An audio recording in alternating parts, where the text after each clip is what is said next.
My name is Olivia Marin, and please believe me when I say I'm not crazy. Or, at least I wasn't before that afternoon. It was early October. Pinehurst, the town I've lived in for as long as I can remember, was already bracing for the cold. The leaves were a deep red, the air thick with the smell of wet wood and turned earth. After work, I decided to stop by Holloway Market, a traditional market in the heart of Briar Hill, our oldest and most forgotten neighborhood. It's the kind of place that survives more out of nostalgia than necessity. Crooked shelves, handwritten signs, and old Mr. Holloway who never smiles, not even when the paycheck arrives. I walked in just wanting something to warm me up. Maybe a chamomile tea, something to help with the sleepless nights. That's when I saw the black box. It was out of place, tucked between two packages of peppermint tea. It was matte, with no visible label. Just a strange symbol printed on dark varnish. It looked like a spiral folding in on itself. I don't know why, but my hand went straight to it. It was like I'd been waiting for it, like it had been left there for me. I paid at the register without thinking. Mr. Holloway stared at the package for a second longer than usual and, for the first time in all these years, he muttered something that made me freeze. "This isn't for everyone, girl." I tried to laugh. I told him it was just tea. But he didn't answer, just stared at me with his eyes downcast. That night, at home, I boiled water as usual. I tore open the tea bag. The smell was hard to describe, like lavender mixed with burnt flesh. I drank it anyway. It tasted bitter, almost metallic. But something inside me wanted more. I drank every last drop. I thought nothing had happened. But that same morning, I woke up at 3:33 a.m. with the distinct feeling that someone was watching me. In the living room, I didn't hear footsteps. I didn't hear a door. But he was there, still standing, naked, completely naked, his skin as pale as wax. No face, but smiling. A grotesque smile, too wide, as if it had been drawn with a knife. I couldn't move. I could only stare. My heart was hammering in my chest, and I was sure that if I blinked, he would be closer. So I didn't blink, not for a second. And he disappeared, as if he had never been there. I thought it was a nightmare. But the next night, he came back. And since then, he has never left me. From that night on, my life was divided into two periods, before tea and after the smile. Waking up at 3:33 in the morning became routine, always at the same second, always with the same shiver running down my back, like cold fingers running down my spine. I would wake up and he was there, the naked man, no face, no shadow, no sound, standing still. Sometimes in the hallway, sometimes at the foot of the bed, sometimes on the ceiling, hunched over like a spider, smiling upside down. I tried to ignore it. I tried to rationalize it: insomnia, stress, hallucination. But the smell of rotten earth that came with it was real. The cold in the room, the hot breath close to my face, as if he were breathing without lungs. And that silent laughter, transformed into an impossible laugh. On the third night, I went to Pinehurst Hospital. I spoke to a doctor named Dr. Evelyn Harrow, who specialized in sleep disorders. She examined me, ordered tests, and mentioned night terrors. She said she would refer me to a therapist. She gave me a bottle of mild medication. I took it. Nothing worked. In fact, it got worse. On the fifth night, I saw him on the street, in broad daylight. He was on the opposite sidewalk, in front of the coffee shop, where I usually stop after work. Camila Reyes, the barista who always smiled at me, turned and asked, "Are you okay? You look pale." I said yes, but kept looking across the street. And then I realized no one else could see him. He kept smiling. No eyes, no muscles. But the smile was there, and I felt that every time I saw him, he was closer to me. It was Saturday when I decided to go back to Holloway Market. The black tea was still there, other boxes had disappeared, but on that same shelf there were still 2 or 3 more packages just like the one I had taken home.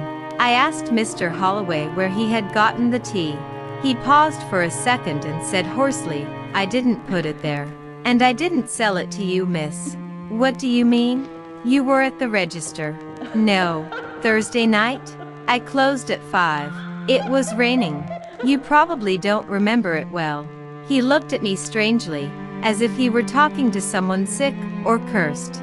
And in that moment, I realized he wasn't afraid of me. He was afraid for me. I left there trembling, but not knowing where to go. I ended up at the Hollow Page, an old bookstore near the main square, hidden between 2 closed shops. The facade was covered in dry ivy, and the doorbell rang with a sad echo. The woman at the counter looked at me before I could even speak.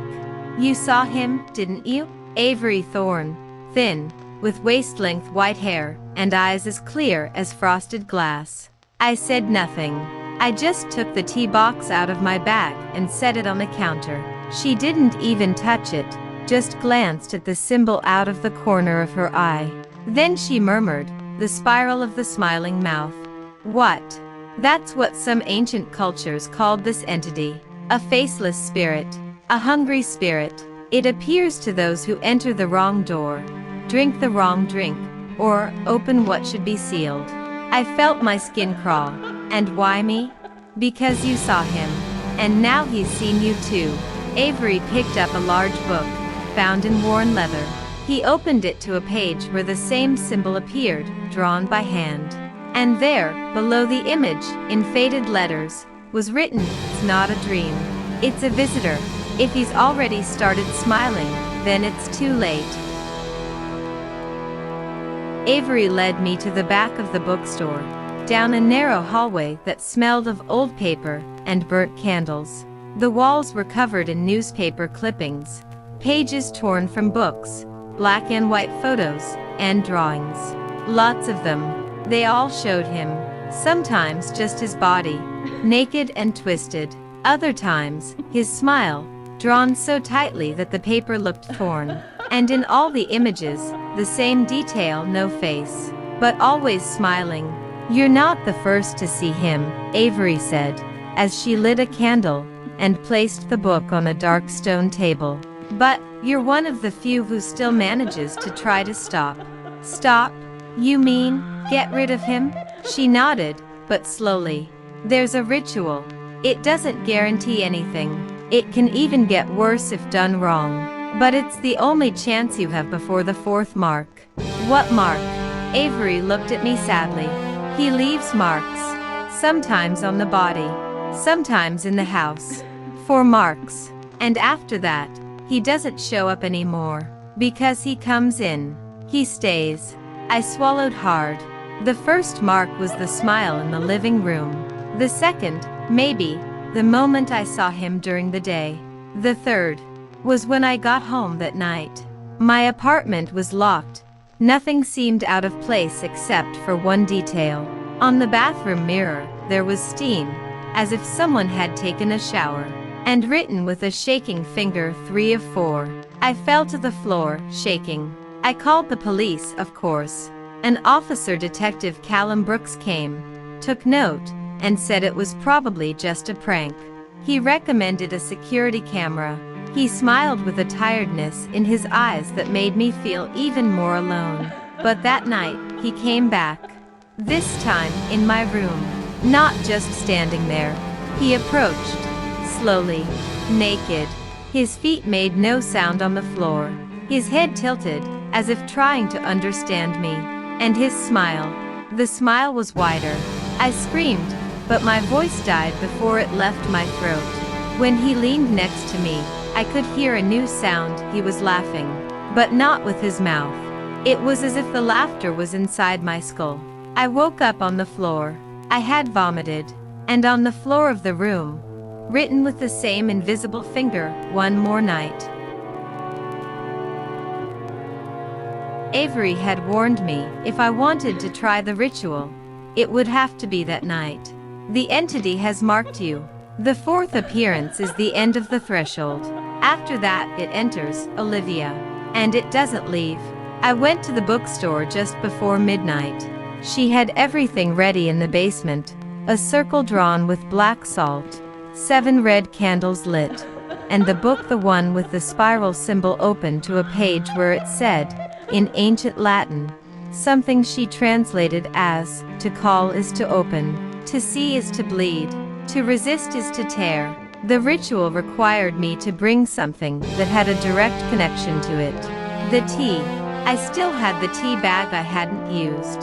The paper, now dry and brittle, seemed to pulse between my fingers. Sitting inside the circle, Avery began to chant the words.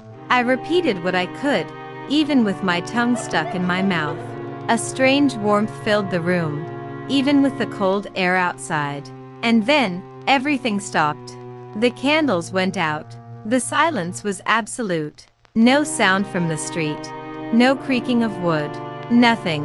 Until I heard his bare footsteps. A slow, damp sound. He was there, outside the circle. I smelled him, earth and flesh. I looked. He was less than 6 feet away. Still. His body pale, his hands hanging from his long arms. His head tilted at angles that shouldn't be possible. Avery screamed, "Don't look at him, Olivia, don't look at the smile." But I did. And for a split second, I understood. The spiral, the smile, the emptiness. It was as if my brain had folded inward, like a piece of paper being turned inside out. I bled from my nose. I vomited. Avery tried to finish the ritual, but her voice trailed off, as if she were being swallowed. And then he stopped smiling. For the first time, the smile disappeared. But that was worse, because when the smile disappeared, he began to cry. No face, but crying. A desperate sound, like hundreds of children's voices screaming in a deep well. A high-pitched, directionless wail. The candles flared again with a bang. And he was gone. Avery fell to her knees, gasping. It worked, for now. But when I stood up, I saw that I hadn't come away unscathed. On my arm, in red letters as if they had been scratched into my skin, was written, "I still see you." After the ritual, Avery disappeared. Not just from the bookstore, but from the entire city. The empty page was closed the next morning. The door locked with a rusty chain that looked like it hadn't been there the night before. No one remembered her, or the store, but I did, and so did he. For the next few days, the smiling man didn't show up. I thought he was free. I tried to go back to my normal life, work, coffee, silence. But something was wrong. So wrong. I started dreaming about him, even before I fell asleep. In the reflection of the bakery window, in the windows of passing cars, a pale, naked figure still, faceless, silent, sometimes smiling, sometimes crying, sometimes both. That's when Rachel Delaney showed up at my door. I hadn't seen Rachel since high school. She'd disappeared out of nowhere, 10 years ago, and everyone thought she'd run away. But there she was. Sunken eyes, disheveled hair, a zigzag scar on her neck. "You drank the tea," she said, "and you tried to seal it. What is this, Rachel? What does it want?" She looked at me with pity. "It wants to be seen. It needs this to exist. And every time someone sees it, it becomes more real." She told me that the tea is a liquid door, an infusion made from the leaves of a plant that grows only where someone has died screaming in silence. The ritual I had done with Avery had not closed the door. It had locked me inside. Rachel took me to the old abandoned water treatment plant on the outskirts of Pinehurst. "That's where," she said, "it all began, where, decades ago, the town's children had played and disappeared." Inside, on the damp concrete, there were still charcoal drawings on the walls. The spiral symbol, the mouth, and a phrase repeated dozens of times, "What you see." So in the center of the flooded room, there was an iron box. And inside it, More tea. Identical to the one I bought at Holloway Market. Rachel turned to me. There's only one way to get rid of him. What? You have to drink it again. But this time, don't swallow it. You have to take him back. Trick him. She poured the infusion into a small bowl. The smell was indescribable. Earth, flesh, hatred. I drank the liquid. I let it sit in my mouth. I closed my eyes. And then he came, running, for the first time, on all fours, like an animal. The smile spread across the sides of his invisible face. His hand slapped the concrete violently. The air shook. I knelt. I felt his presence enter my head, and then, I spat. The tea left my mouth like black smoke, and with it, something else. Him. The smiling man let out a silent scream, as if he were being ripped from me, in pieces. The smile disappeared. The body was raw, and then, dust. Only the spiral symbol was etched into the ground, burned into the concrete. Rachel caught me before I passed out. You took him from you, but now, he needs another body. Someone who sees him, even if they don't know.